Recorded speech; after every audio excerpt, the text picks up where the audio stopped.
Sosial müavinət alan, yəni aylıq olaraq dövlət büdcəsindən vəsait alan ailələrdə 5-dən çox olan uşaqlara bu müavinətlər ödənilir. Yəni bu o demək ki, pensiya ilə bağlı güzəştlər 5 və daha çox uşaq olan ailələrə şamil edilir, amma aylıq ödəniş 6 və daha çox uşaq olan ailələr üçün nəzərdə tutulub. Lakin statistik göstəricilər belə ailələrin sayının azaldığını göstərir. İndi çox çətindir. Çünki çox çətindir ki, çatdırmaq olmur.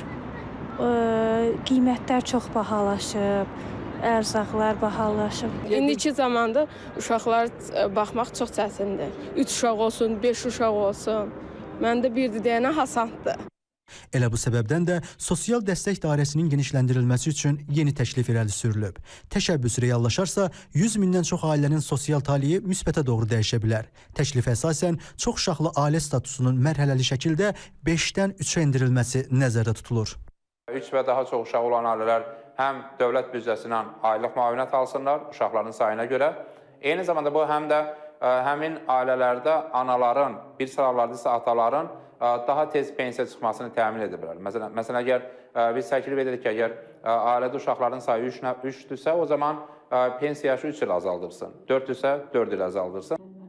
2015-ci ildə Azərbaycanda 160 mindən çox körpə dünyaya gəlmişdisə, 2025-ci ildə bu rəqəm 100 minin altına düşüb. Milli Məclisin sədrinin birinci müavini Əli Əhmədov bu azalmanın gələcəkdə ciddi fəsadlar doğuracağını vurğulayır. 2015-ci ildə Azərbaycanın məktəblərində 1.5, 1.6 milyon uşaq təhsil alırdısa, ümid edirəm ki, bu temp davam etsə bir neçə ildən sonra bizim məktəblərimizdə oxuyanların sayı təxminən 1 milyon olacaqdır ki, bu da 50 milyona yaxın müəllimin ixtisari risklərini yaradır. Bir neçə 10 ildən sonra isə yəqin ki, pensiyada olan əhali ilə işləmə qabiliyyətində olan əhali arasında nisbətdə ciddi dəyişikliklər baş verəcəkdir ki, beynəlxalq təcrübədə, xüsusən Skandinaviya ölkələrində və İtaliyada ailənin gəliri ilə yanaşı uşaqların sayı əsas meyar götürülür.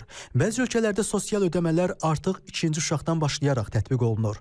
İqtisadçı ekspert Emin Qəribli hesab edir ki, təkcə müavinətlə deyil, həm də vergi güzəştləri ilə yükü azaltmaq olar. Beynəlxalq təcrübədən baxsaq, tutalım ki, uşaqların dərmandan təmin olunması və sonra təhsili çox vacib rol oynayır. Hətta misal üçün ilkin olaraq biz görürük ki, bizdə Azərbaycanda əlavə dəyər vergisi tutalım ki, standartdır. Amma xaricdə məsələn uşaq yemləri, uşaq yeməkləri, uşaq dərslikləri, müvafiq ləvazimatlar ƏDV-dən güzəştli tətbiq olunur və ya tam azad olunur.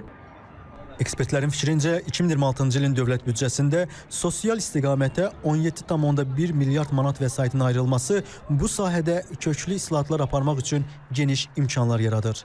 Toğrul Quluzadə, Zahur Ağamir, İTV Xəbər.